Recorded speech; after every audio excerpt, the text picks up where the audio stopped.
देखिए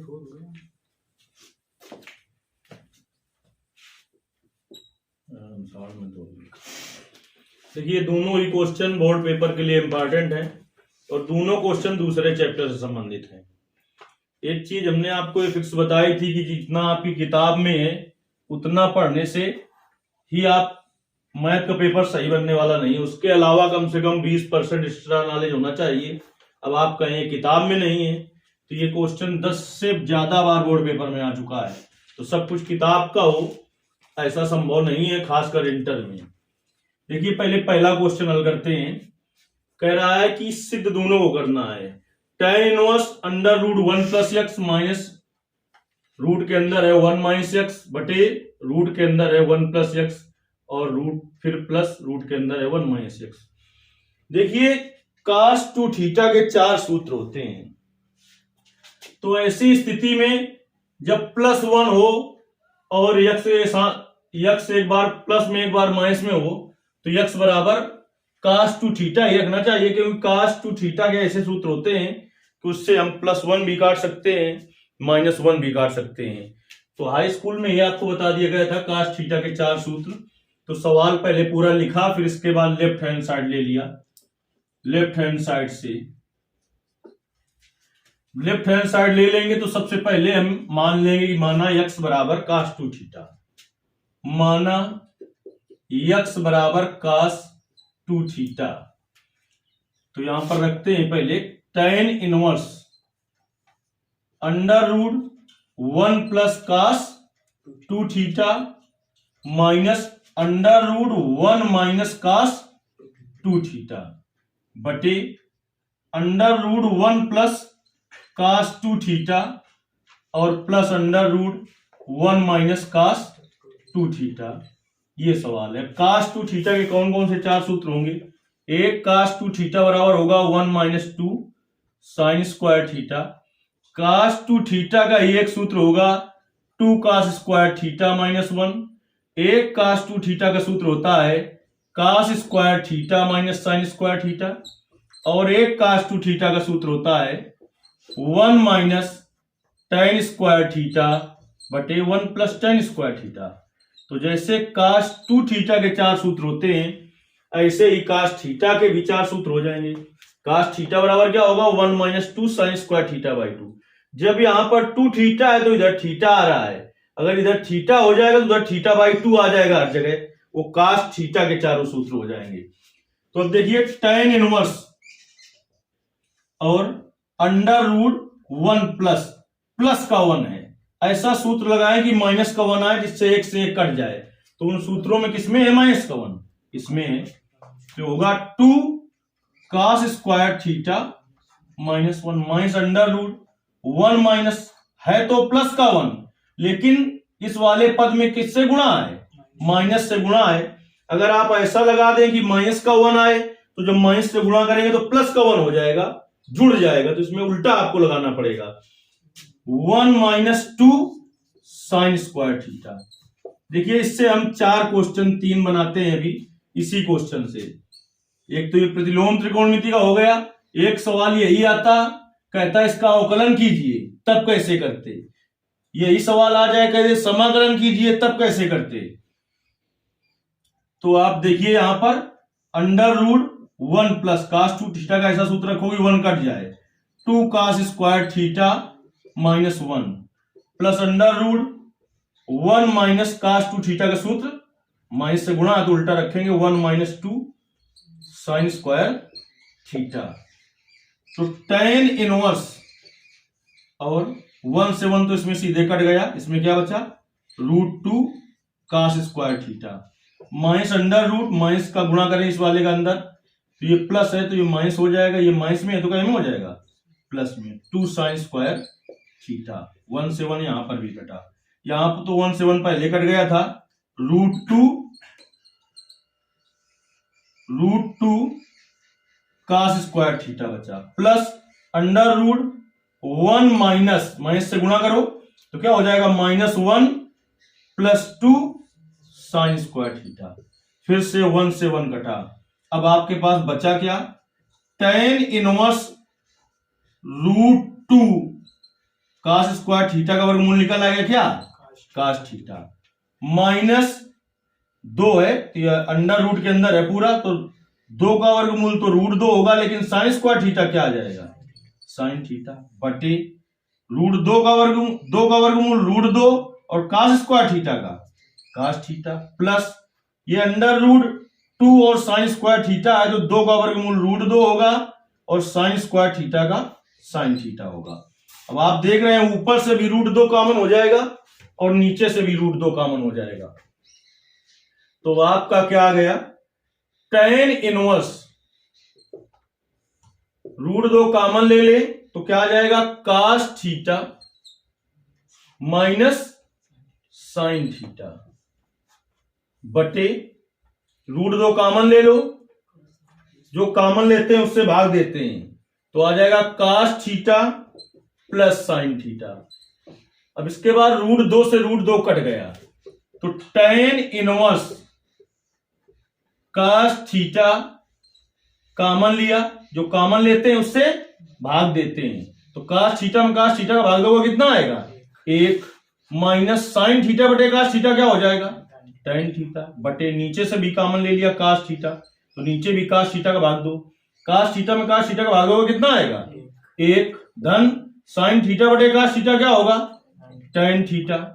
अब cos theta से कास थीटा कट गया, आ गया tan इनवर्स, tan में किसका मान 1 होता है, 45 का, तो रेडियन में लिखा जाता है π/4 और माइनस tan थीटा, बटे 1 प्लस, इसमें गुणा में कुछ नहीं तो 1 लिख सकते हैं अपने पास से, तो 1 किसका मान होता है, tan π/4 इंटू tan थीटा। यहां पर भी तो 1 था, यहां पर क्यों ना रखा, क्योंकि हमें एक सूत्र बनता दिख रहा है, tan a minus tan b बटे 1 plus tan a into tan b, tan a minus b का सूत्र होता है, इसलिए इस वाले 1 का मान हमने नहीं रखा है। tan इनवर्स और tan π/4 माइनस थीटा, सूत्र आपको बताया गया था दूसरे चैप्टर में, tan इनवर्स tan x, चूंकि tan इनवर्स tan x बराबर क्या होता है, x, या tan और tan इनवर्स x हो, इसका भी मान x से होता है, तो tan इनवर्स और tan और x की जगह इतना है तो हो जाएगा π/4 माइनस थीटा। अब थीटा का मान रखें यहां से, देखिए चूंकि x बराबर है कास 2 थीटा, तो कास को इधर लाओ, कास इनवर्स x बराबर 2 थीटा, तो थीटा का मान निकालना है 1/2 कास इनवर्स x बराबर थीटा, तो क्या आ गया, π/4 माइनस थीटा का मान 1/2 कास इनवर्स x। ये तो इसको कहा है सरल कीजिए, ना कहा है अवकलन कीजिए और ना कहा है समाकलन कीजिए। सवाल यही होता और कह देता इसका अवकल गुणांक ज्ञात कीजिए, अवकलन कीजिए, तो यहां तक आप हल करते, y बराबर मान लेते, y बराबर सब जगह चल रहा होता है यहां तक, और दोनों पक्षों का आप कर देते x के सापेक्ष अवकलन, तो π/4 का 0 आ जाता, माइनस का चिन्ह होता है 1/2 बाहर निकालते, और कास इनवर्स x का अवकलन क्या होता है, -1/√1 माइनस x², तो इससे अवकलन का भी सवाल हो जाता। तो ये सवाल आपके बोर्ड पेपर के लिए इंपॉर्टेंट है, करिए इसको पहले फिर दूसरा होता है।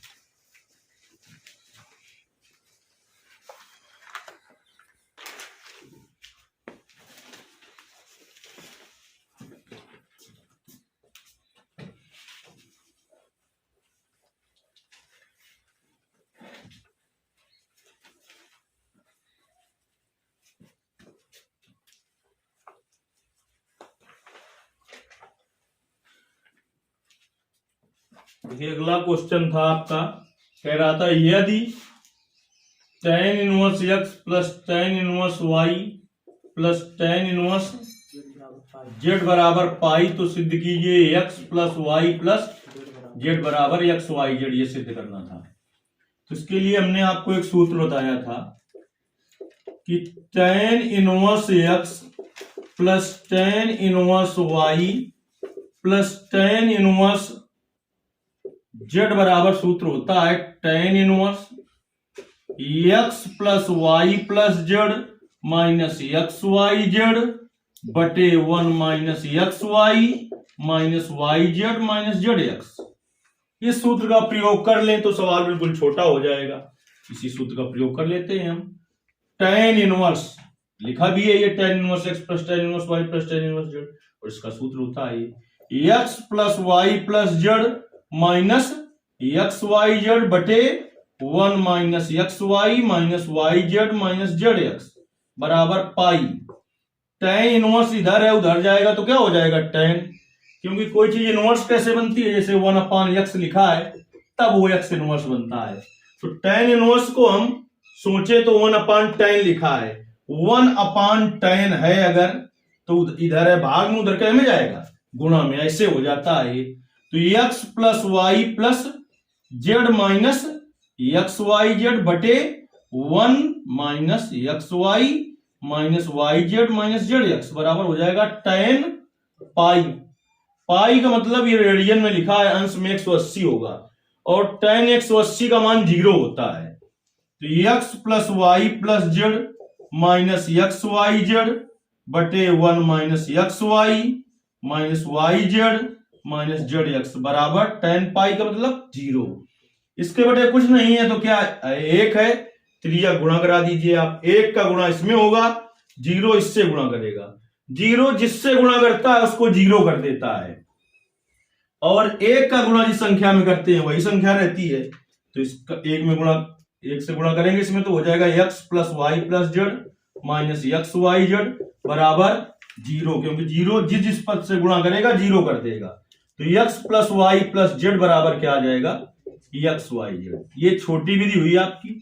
अब इसी में आप क्या कर सकते हो कि तुम्हें सूत्र नहीं याद तो इन दोनों पदों में पहले लगाओ tan inverse x plus tan inverse y का सूत्र। तो ये क्या बन जाएगा, ये आपका बन जाएगा tan inverse x plus y बटे 1 minus x y plus tan inverse z बराबर पाई। ये दूसरी विधि है। तो अब इसे पूरे को x मानो, इसे y मानो, फिर tan inverse x plus tan inverse y का सूत्र लगाओ, हल करके लाओगे यही आएगा। ये दूसरी विधि है। तीसरी विधि इसकी ऐसे कर सकते हैं हम, tan inverse x plus tan inverse y बराबर pi minus tan inverse z, और इसमें लगा दें tan inverse x plus tan inverse y का सूत्र, उधर ले जाकर हल करें tan इनवर्स को ले जाकर, तो भी आपका tan इनवर्स उधर ले जाएगा तो क्या हो जाएगा pi minus tan inverse z हो जाएगा। तो पाई का मतलब 180 और थीटा की जगह है माइनस tan इनवर्स z, तो फिर tan 180 माइनस थीटा का सूत्र लगाएं, उस हिसाब से भी ये हल हो जाएगा। ये इसकी तीसरी विधि हुई। अब tan inverse x plus tan inverse y के दो सूत्र होते हैं, एक होता है tan inverse x plus y बटे 1 माइनस एक्स वाई, और एक होता है pi plus tan inverse x plus y बटे 1 माइनस एक्स वाई। जब एक्स वाई का मान 1 से छोटा हो तो इस सूत्र का प्रयोग करते हैं, x इंटू वाई का मान, x इंटू वाई का मान 1 से बड़ा हो तो इस सूत्र का प्रयोग करते हैं। तो जब जिस सवाल में पता ना चल पाए कि x इंटू वाई का मान 1 से छोटा है कि 1 से बड़ा है, तो आपको 1 से छोटा ही मानकर हल करना है। और आप ये भी देखते होंगे कि इसी सूत्र का उपयोग 99% आपकी किताब में हुआ है। एक उदाहरण ऐसा है जिसमें x इंटू वाई का मान बड़ा है 1 से, तो उसमें ये वाला सूत्र लगा है। तो पहली जो विधि थी वो सबसे सरल विधि थी, बाकी हमने 3 विधियां बताई, किसी का उपयोग आप कर सकते हैं। तो सबसे सरल विधि आपकी थी इसके पहले वाली विधि जो थी।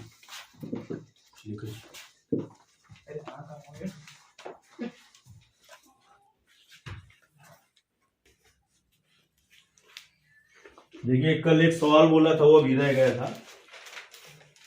सवाल था वो आपका कौन वाला था, इंटीग्रेशन x की पावर 4 वाला था ना।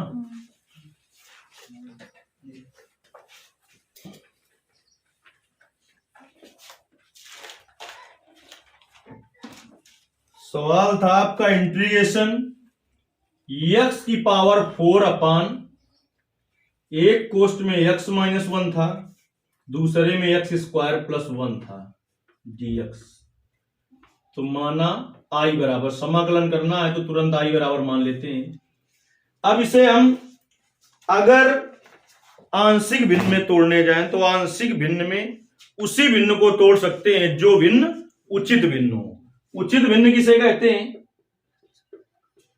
ऐसी भिन्न जिसमें अंश की घात कम, ऐसी भिन्न जिसमें अंश की घात कम, हर की घात ज्यादा हो, अधिक हो, उसे उचित भिन्न कहते हैं। अगर अंश की घात ज्यादा है और हर की घात कम है तो वह भिन्न उचित भिन्न नहीं है। अंश और हर की घात बराबर हो तो वह भिन्न भी उचित भिन्न नहीं है। अगर भिन्न उचित नहीं है तो सबसे पहले भाग देकर उसे उचित भिन्न बनाते हैं। जब उचित भिन्न बन जाती है, केवल हम उन्हीं भिन्नों को आंशिक भिन्न में तोड़ सकते हैं जो उचित भिन्न हो। और आंशिक भिन्न में तोड़ने के 4 नियम आपको बताए थे, तो उसी में से कोई नियम लगेगा। तो सबसे पहले तो हमने देखा कि यह भिन्न उचित भिन्न नहीं है, क्योंकि अंश में घात है 4, हर में जब गुणा करेंगे तो घात 2 और 1 का गुणा होगा तो घात 3 होगी। अंश में घात ज्यादा है, हर में घात कम है, यानी यह भिन्न उचित भिन्न नहीं है। तो इसे अभी तो हम आंशिक भिन्न में तोड़ नहीं सकते हैं। तो जो भिन्न उचित नहीं होती, भाग देकर पहले उसे उचित भिन्न बनाते हैं, फिर आंशिक भिन्न में तोड़ते हैं। तो पहले तो इसका गुणा कर लिया जाए।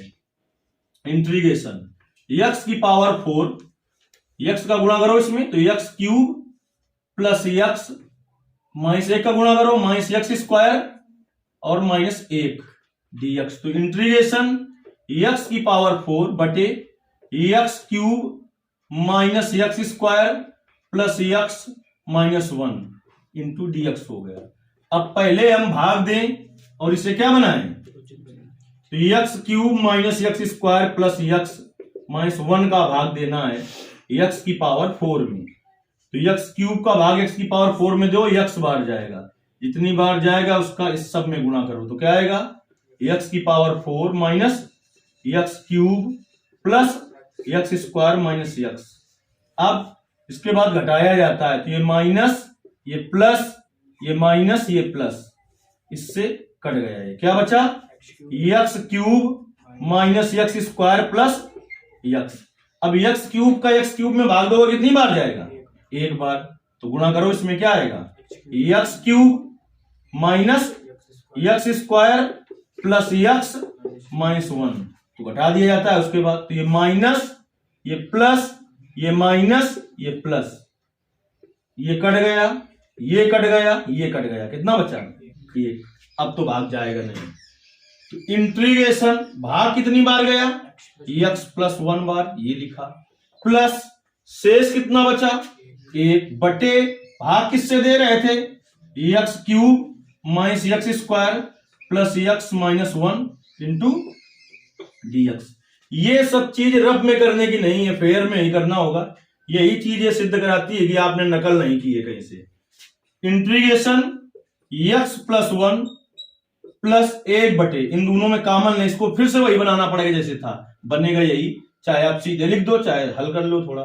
इन दोनों में x स्क्वायर कॉमन होगा तो x माइनस 1 आएगा, प्लस 1 कॉमन लेंगे इन दोनों पदों से तो x माइनस 1 आएगा और dx। तो इंटीग्रेशन x प्लस 1 प्लस 1 बटे, अब कॉमन क्या ले लेंगे? x minus 1। तो दूसरे क्वेश्चन में क्या आ जाएगा?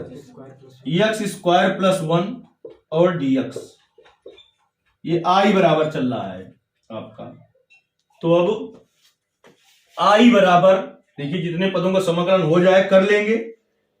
i बराबर इंटीग्रेशन, सब में इंटीग्रेशन है, x dx, एक एक पद को कर रहे हैं, फिर प्लस का 1 है तो integration 1 into dx plus integration 1 अपन, अब इसमें करेंगे दोनों पद गुणा में, x माइनस 1 और x स्क्वायर प्लस 1 dx। तो x का समाकलन क्या होगा? इसकी पावर 1 है, x की पावर n का समाकलन होता है x की पावर n प्लस 1 बटे n प्लस 1। तो 2 बटे 2 हो जाएगा, 1 इंटू dx, dx ही रहेगा। dx का समाकलन क्या होता है? x। अगर एक नंबर का प्रश्न आ जाए कि इंटीग्रेशन dx का मान ज्ञात कीजिए, तब कैसे करेंगे आप? सीधे थोड़ा लिख देंगे कि x प्लस सी। हमने आपको बताया था जब समाकलन पढ़ाना शुरू किया था कि इसको लिख सकते हैं x की पावर 0, क्योंकि इसमें कुछ नहीं तो गुणा में क्या है? 1।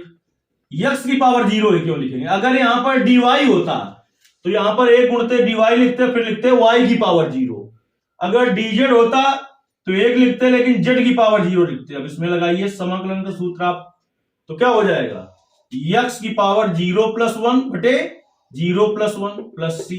तो आपका हो जाएगा क्या, x की पावर 1/1 प्लस c, तो यानी x ही आया।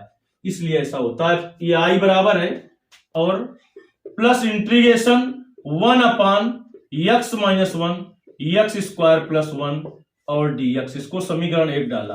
अब इसका ऐसे समाकलन होने वाला नहीं, अब इसे आंशिक भिन्न में तोड़ा जा सकता है, क्योंकि यह उचित भिन्न है।